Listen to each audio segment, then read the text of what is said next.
What would it take to win the hearts and minds of the people we live and work with? The answer may surprise you. Daniel Yankelovich, one of the most influential sociologists of our time, surveyed American workers and asked them, how many of you would agree that you put in as little time and effort as you can get away with without being fired from your job? Surprisingly, 44% agreed. This strikes us as a tragic waste of people's time and talent. It's easy to hire people's hands, feet, and backs to get work done.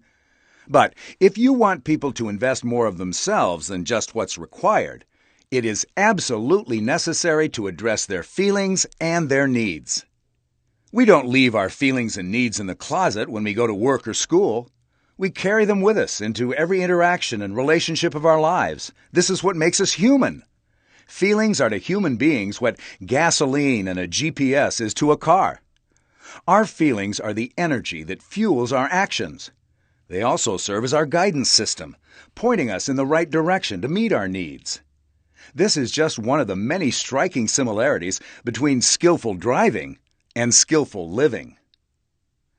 In most classrooms, offices, and homes, feelings and needs are not given the importance they deserve. It doesn't feel good when our feelings or needs are ignored. When this happens, we often feel upset, angry, or sad. These feelings are indications that our needs have not been addressed or satisfied.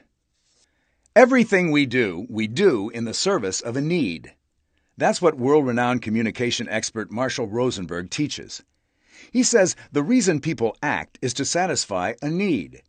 Rosenberg focuses on this principle when he works in some of the most troubled areas of the world, such as Rwanda, Croatia, and the Middle East. By showing how to acknowledge other people's feelings and needs while staying connected to our own feelings and needs, he opens the way for people to resolve conflict peacefully. It's a bit like merging onto a highway without crashing into the other drivers. Everyone has legitimate needs. The most basic of these needs are survival, safety, belonging, self-esteem, and the need to realize our full potential. This was the primary discovery made by social psychologist Abraham Maslow in 1943. This is basic human technology. One of our most basic needs is safety, and when safety is not present, individuals will take matters into their own hands and create safety for themselves. This impacts results in a profound way. When individuals are focused on their own safety, it is harder to take the risks required for collaboration and creativity. This discovery, coupled with recent advances in neurobiology, allows a profound and helpful insight to emerge. Needs are hardwired into our nervous system, beginning with the part of our brain that developed first, our reptilian brain. This primitive core is primarily designed for one purpose, to ensure our safety and survival. When in danger, our reptilian brain kicks into action and takes charge, reacting instinctively with a fight, flight, or freeze response. This instant reaction can save our lives when we're physically threatened. Our bodies have only a finite amount of blood in them, and as such, when our reptilian reaction kicks into gear, shifting us into fight, flight, or freeze, our blood is redirected to our body's core and to our arms and legs to make it possible to defend ourselves and away from our brain's higher reasoning center, the neocortex. When the fight, flight, or freeze reaction is activated, our reptilian brain is in the driver's seat, and our neocortex takes the back seat.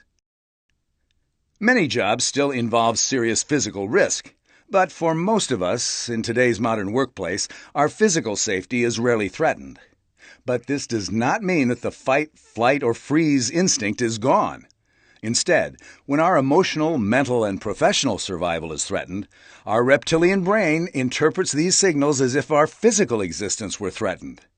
We respond to the threat with fear and anxiety, the modern-day equivalent of a hungry dinosaur or saber-toothed tiger chasing us. However, the dinosaur means us no disrespect. It's only trying to meet its own need for survival. This is equally true in our interactions with human beings. Disrespect is rarely, if ever, the motivation for a comment that we interpret as disrespect. They are simply trying to meet their own needs. We may feel disrespected when an idea we floated is ignored or ridiculed, and we feel angry. We make a comment only to have someone roll their eyes and appear bored, and we feel frustrated. Or when we share a sincere opinion and someone across the table whispers and laughs, and we feel disappointed.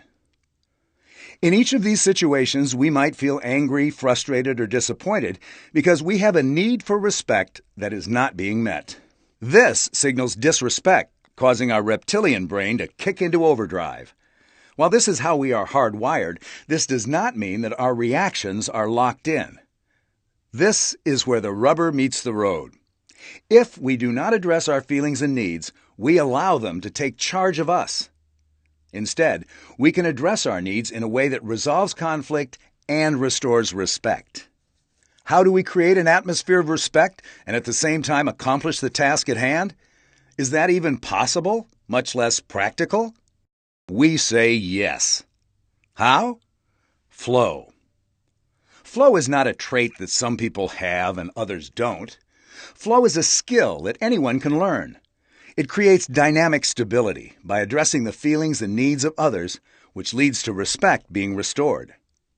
Flow is courageous curiosity. It means keeping our relationships real while keeping them safe. This enhances our relationships, and that naturally leads to better results. It is having the courage to state our own opinions, to self-define while staying open and curious about another person's ideas, even if we disagree with each other. When in a state of flow, we're curious about the facts of a situation, about the other person and their ideas. This sends a signal to the person that we respect them. When we feel respected, we feel safe, and we can access our skills, ideas, and competencies. This is a bit like merging into traffic, where we create safe space for ourselves by respecting the safety of others. This is when we achieve exceptional results, both in business and in our personal relationships. For example, in 1995, the Lincoln Continental sedan was going through a redesign, and the project was in real trouble. A team of 300 employees was already 4 months behind and over budget. Yet, when it was completed, the same team of 300 people accomplished these bottom-line results. 1. They completed 700 changes in specifications at a savings of $60 million in a $90 million budget. 2. They finished 1 month ahead of schedule despite starting 4 months late. And 3. They created a car that was seen by the industry and by consumers as one of the best cars Lincoln ever built. What changed? Most people would assume that it was a technical solution, one of engineering or production, but that was not the case. What they discovered was the roadblocks they were experiencing were not technical, but human. In particular, it was really about trust and communication. To overcome this roadblock, during production meetings, 2 whiteboards were put into place. At the top of one were the words, "What was said or done?" And at the top of the other were the words, "Unspoken thoughts or feelings." The team soon learned their assumptions about each other simply were not true. They discovered their unspoken thoughts and feelings were being interpreted as disrespect, and their results were suffering. Their focus shifted at the moment of perceived disrespect from getting results to regaining dignity. They realized that respect is like air. It's the only thing you can think about when it is not there. So, here is our bottom line. When we find ourselves operating out of our best skills and competencies, rather than out of our most basic instincts of self-preservation and self-protection, we make an astonishing discovery. We learn that what is good for business and what is good for people are not mutually exclusive, but rather mutually enhancing. With safety and respect in place, our interactions with others will accelerate our progress and will clear the road ahead to better accomplish the task at hand.